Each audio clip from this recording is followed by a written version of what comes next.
è molto morbida, si taglia super facilmente. Oggi vi faccio vedere come cucinare la trota salmonata, che è un piatto secondo me stra sottovalutato ma molto buono e molto economico. Ci servono spezie, io sto usando salvia e rosmarino, possiamo usare le spezie secche, fresche oppure addirittura anche il sale aromatizzato. Gli altri ingredienti sono semplicemente l'aglio, io uso quello fresco ma potete usare anche quello in polvere, e l'olio, io uso quello di girasole perché ha un punto di fumo più alto di quello di oliva. Per prima cosa asciughiamo la trota salmonata, la asciughiamo da entrambi i lati e poi rimuoviamo qualsiasi impurità possa essere rimasta sul filetto, tipo squame eccetera.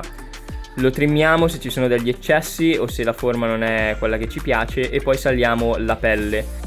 Schiacciamo poi l'aglio e passiamo a cucinarla. È importantissimo tenere la pelle sul filetto perché è quello che ci permetterà di averla poi tenerissima e non asciutta. Iniziamo rosolando l'aglio, quando vediamo che ha un colore dorato mettiamo in padella anche la nostra trota salmonata a lato della pelle. La lasciamo rosolare, intanto saliamo dall'altra parte e mettiamo anche le nostre spezie e non la giriamo fintanto che non vediamo che i bordi assumono un colore bianco, che è la carne che si sta iniziando a cuocere. Flippiamo la trota salmonata e aspettiamo che si rosoli anche dall'altra parte. Come vedete io non la sto spremendo, ma sto facendo in modo che tutte le parti della trota, dal filetto, aderiscano alla padella in modo tale da rosolare anche quelle che altrimenti non sarebbero a contatto. Il bello della trota salmonata come cena da fuorisede è che è estremamente facile da cucinare, più economica degli altri pesci tipo salmone, tonno, ed è stragustosa. Come vedete il pesce, la trota, cioè vedete che ha i suoi succhi, non è secca, anzi adesso vi farò vedere che è molto succosa.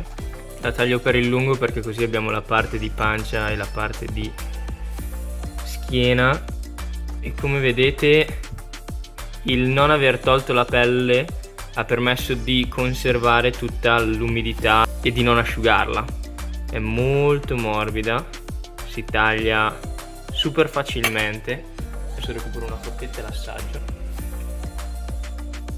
Secondo me è davvero buono ed è davvero un pesce sottovalutato. Si sentono tutti i sapori, salvia, rosmarino, aglio. È ben salata e ripeto, è morbida. Non è un pesce asciutto e non è difficile da cucinare. Io lo mangio con le carote, vi lascio la ricetta delle carote qui in alto, vi consiglio di provarla, se la provate fatemi sapere ovviamente cosa ne pensate e buon appetito. Una cosa che mi sono dimenticato di dire è la facilità anche con la quale si stacca dalla pelle, cioè pulirla dopo averla cotta è di una semplicità, come vedete, incredibile. Quindi un altro pro è proprio questo.